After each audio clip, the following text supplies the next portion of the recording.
Well, hello there. You're watching the press preview, a first look at what is on the front pages. Coming up then, we will see what's making the headlines with the Observer's chief leader writer, Sonia Sodha, and the chief executive of Conservative Home, Mark Wallace. Welcome to both of you, staying right through until midnight as well. Well, coming up then, let's see first of all what's on the front pages. On the day, an agreement was reached between Paris and Westminster over how to deal with migrant crossings. The Metro describes a French warship escorting an overcrowded dinghy onto British shores as gunboat diplomacy. The Times leads on the line that migrant crossings hit a new record today, with the Home Secretary Priti Patel under fire as huge numbers crossed the Channel in just one day. The Daily Mail also mentioning the Home Secretary and her £54 million agreement with France to stop migrants crossing the Channel. Well, the Express leads on the same story, calling it a migrant crisis, as beach patrols by French police could be doubled. According to the Daily Telegraph, ministers are encouraging Boris Johnson to broaden the exemptions which could be given to people pinged by the NHS COVID app to include public sector workers and supermarket staff. The Daily Mirror reports that more than 1 million children missed school last week because they were isolating. Financial Times predicts heightened tensions with the European Union as the UK government outlines its intention to redraft the post-Brexit Northern Ireland Protocol, whereas The Guardian claims President Macron is among world leaders who appear on the leaked Pegasus project data. And The Star mocking Prince Harry's plans to publish a memoir. Well, let's bring in Sonia Sodha and Mark Wallace then. Calm seas, beautiful weather. Not surprising, Sonia, more migrants are arriving on a number of newspaper front pages. What's the government to do about this? Well, I think it is really tricky, but I think it is important to put these figures into context. So it is true that record numbers have crossed this week. But one of the reasons for that is, and I think it's really important to say straight up, nobody wants people to be risking their lives on what is a very, very dangerous crossing, often on, the sorts of dinghies you can buy in kind of supermarkets or hardware stores. So it's not really a good outcome for anyone. These are very desperate people, and that's why they're taking these risks. But I think it is important to put this in the context of what's happening in the asylum system more generally. So it's important to say that the UK has far fewer asylum, people arriving here irregularly, making asylum applications than other countries in Europe, for example, far fewer than in France or Germany. Our level of asylum applications is also a lot lower than it was about 15 or 20 years ago. So this is a crisis in the sense of we don't want very desperate people fleeing conflict zones to be risking their life to get across to Britain. And one of the reasons that more people are making the Channel crossing is because other routes that might be safer for them to come to the UK and claim asylum haven't been so open during the pandemic, which is, I think, why you're seeing more people risk their lives. But at the same time, it's not a crisis in asylum numbers that Priti Patel is trying to sort of present it as. So I think it's very important to keep it in context. The real crisis in our asylum system is the massive delays, which means that once people come here and they claim asylum, they're waiting years to have that application processed. That wastes a huge amount of money in the UK, and it wastes asylum seekers' time. And also the terrible conditions that we expect people fleeing conflict who legally apply for safe house, for asylum in the UK. We have a moral obligation to treat those applications fairly under international law. And some of them live in absolutely terrible conditions. They're subsisting on about £5 a day. Some of them are actually kind of incredibly skilled people who've come from, really serious conflict zones like Iraq, Syria.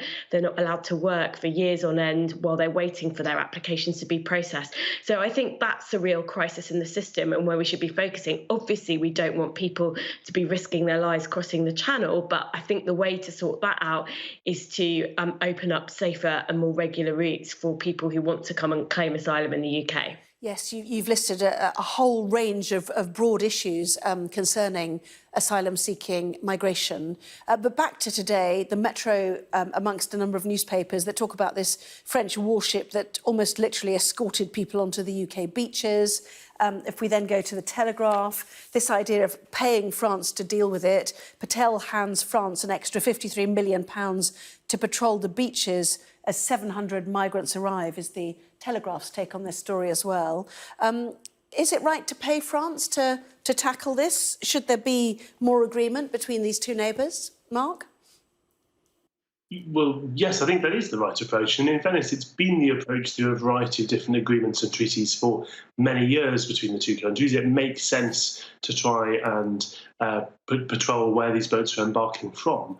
But as well as, of course, being a huge risk for the people on these boats, this is also a serious organised crime problem. This is what we're seeing here is the regular activity of organised crime groups and people traffickers risking the lives of other people for large profit while breaking the law at the same time under everybody's noses. And that's another reason why it matters. I agree with Sonia about the fact that the process needs to speed up. I agree with her that there are some cruel ironies, frankly, in how it malfunctions currently. For example, it doesn't make sense to have people who are trained engineers or doctors, all sorts of people who, while they're waiting for their application to be processed in the asylum system, are forbidden from putting their skills to use, are forbidden from working and contributing to this country while they go through that process.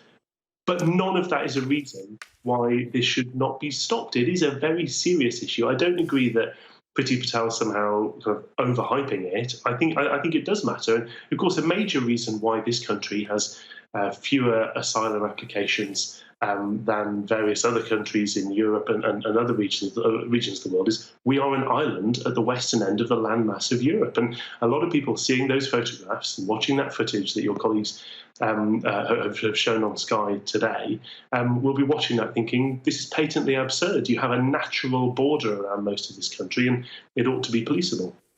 Yes, I mean, maybe we can get some of those pictures you talked about. I mean, extraordinary scenes, really, of people leaping from these boats. Freedom for them. Many of them are English speakers. Those that came today, the ones we managed to speak to, seem to come from Eritrea. Iran as well was listed. The Daily Express, though, not happy about this deal with the French.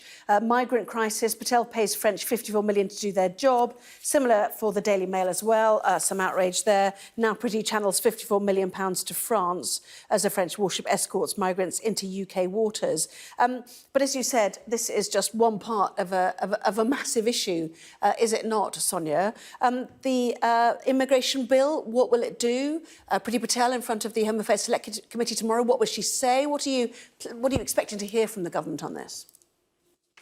Well, I think there are massive problems with the asylum bill. First of all, it doesn't address some of the real problems in the system that I've talked about. So ensuring that there are safe ways for people to come to the UK who are genuinely fleeing terrible conflict zones, fleeing despots, human rights abuses.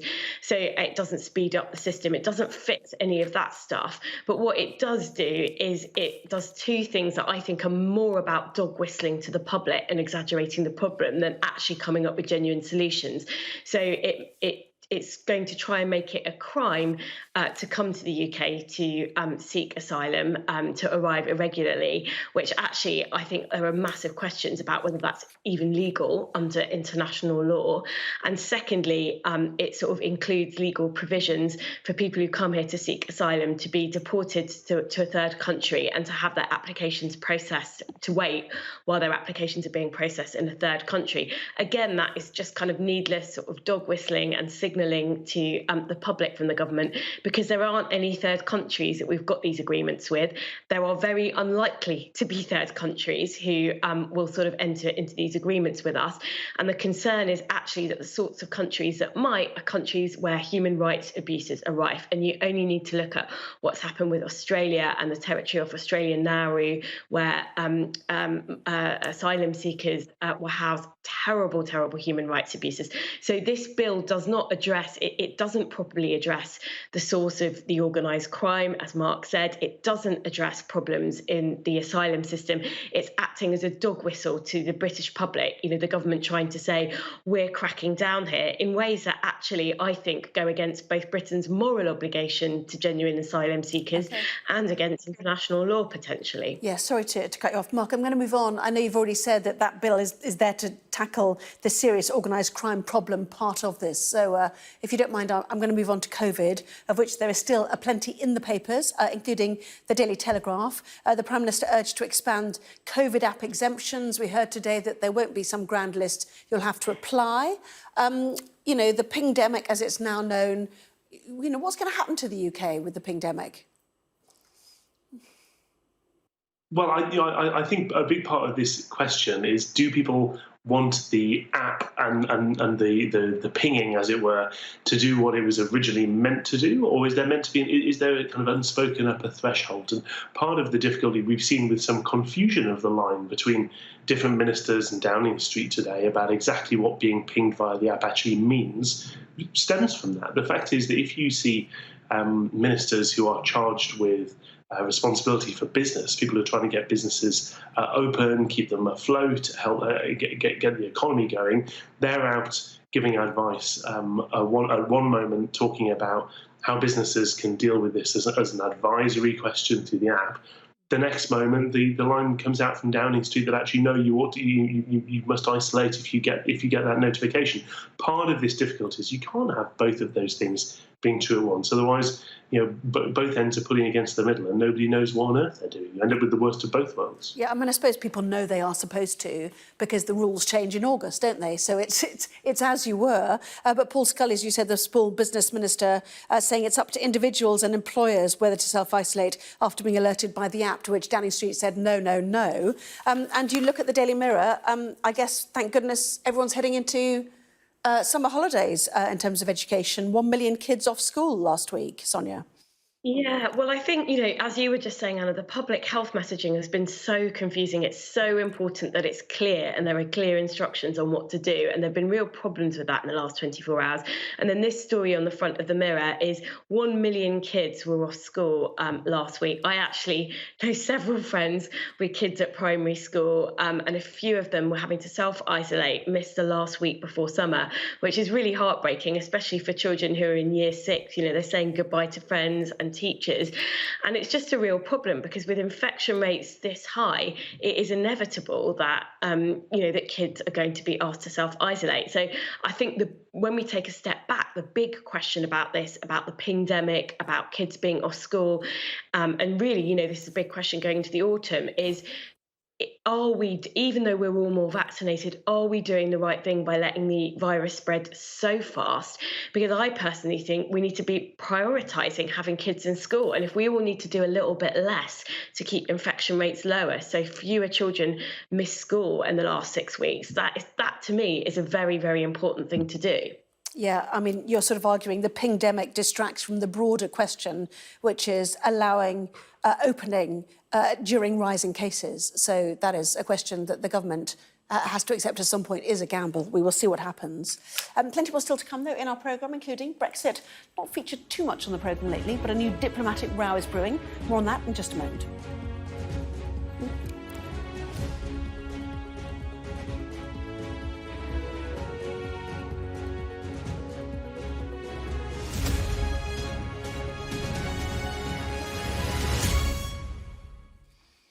Well, welcome back. You're watching the press preview. With me now, Sonia Sodha and Mark Wallace. Welcome back to both of you. Cast your mind back to sausage wars, Mark. Are we back there again in the FT?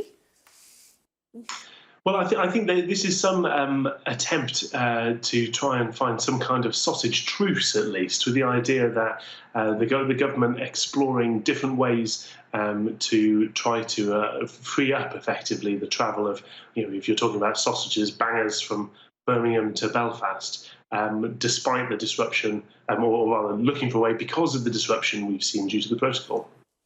So what is the plan? Because the Financial Times suggesting that this will set the UK on a collision course with Brussels again. The UK will put itself on a collision course with the EU by unveiling new demands that will radically overhaul post-Brexit trading arrangements between Britain and Northern Ireland. Doesn't sound like it'll go down well from this article, Sonia. It doesn't. And look, we've been here before. The UK's already, and David Frost have already issued threats that they would break the protocol and just sort of unilaterally if the EU doesn't sort of concede to British demands. I think the problem is here, we've got to take a step back.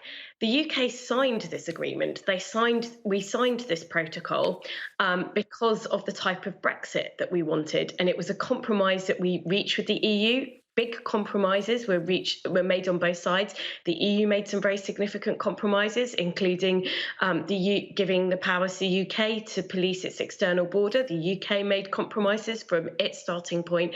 And now Britain just seems to think, well, now that we've got the deal, we can rip it up and start again and hold the EU as a hostage to fortune. That really isn't the way that these big international trade deals work. And the issue is we've got to work with the EU as allies and partners, as well as a story we were just discussing on my illegal migration and asylum on France shows. So I really do think this is a misjudgment and a massive misstep by David Frost here, who doesn't seem to get the principles of international negotiation with close allies and trading partners. And for the UK just to be like, well, if you don't do what we want, we're just going to rip it up, given the Sonia, legacy. Mark is gesticulating wildly with his face. So 20 seconds, Mark, if you don't mind. So the tradition known as shaking my head. Okay.